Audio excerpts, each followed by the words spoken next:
నేను ఎప్పుడు కాంగ్రెస్ పక్షపాతిని కాదు. ఫాలోయింగ్ ఉన్న హీరోని, ఫామ్ లో ఉన్న లీడర్ ని ఫాలో అయితేనే మనం కూడా ఫామ్ లో ఉంటాం. పిచ్చోడా, ఏప్రిల్ 5ని చంద్రబాబు నాయుడు గారు వచ్చారు, ఆశీస్సులు అడిగారు పార్క్ హోటల్లో. మొత్తం స్క్రాప్ ఇక్కడే ఉందేంట్రా? కాంగ్రెస్ లో సోనియా గాంధీ, మన్మోహన్ సింగ్ వారు మొదలుకొని అహ్మద్ పటేల్, గులాం నబీ, సుశీల్ కుమార్ సింధే గారు అందరూ నా బ్లెస్సింగ్స్ తీసుకున్నారు. నెంబర్ 1 1 by 1 పిలిచి ఒకరికి తెలియకుండా ఒకరితో పర్సనల్ గా పర్సంటేజ్ మాట్లాడుకుంటాడు అనమాట. మరలా నేను ప్రపంచాన్ని మూవ్ చేసుకుంటున్నా. ఓహో, ఈ సీమాంధ్రలో కాంగ్రెస్ గెలుస్తుందని రిపోర్ట్స్ అన్ని వచ్చినాయి కాబట్టి నేను దిగడం తప్పలేదు. మీరు మేలైనది చేయనరిగియు అలాగు చేయని వానికి శ్రమ అన్నాడు బైబిల్లో. రాజాలా తిరుగుతున్నాను ప్రపంచమంతా. మొన్న లాస్ట్ ఇయర్ 46 మంది ప్రెసిడెంట్లు నా మీటింగ్కి వచ్చారు. ఏప్రిల్ 1st వీక్ లో అమెరికాలో ఉన్న ప్రపంచాలు నడుపుతున్నాను.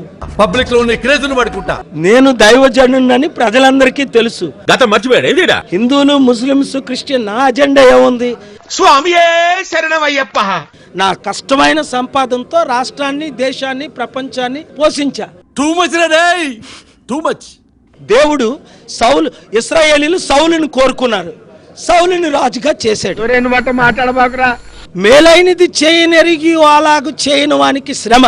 నువ్వు మాట్లాడేది తెలుగా, తమిళమా, మలయాళమా, కన్నడమా, హిందీయా, పంజాబీయా? నీకు దండం పెడతాను రా. అయ్యో, ఇది ఎంత కన్ఫ్యూజ్గా ఉన్నారా మీరు?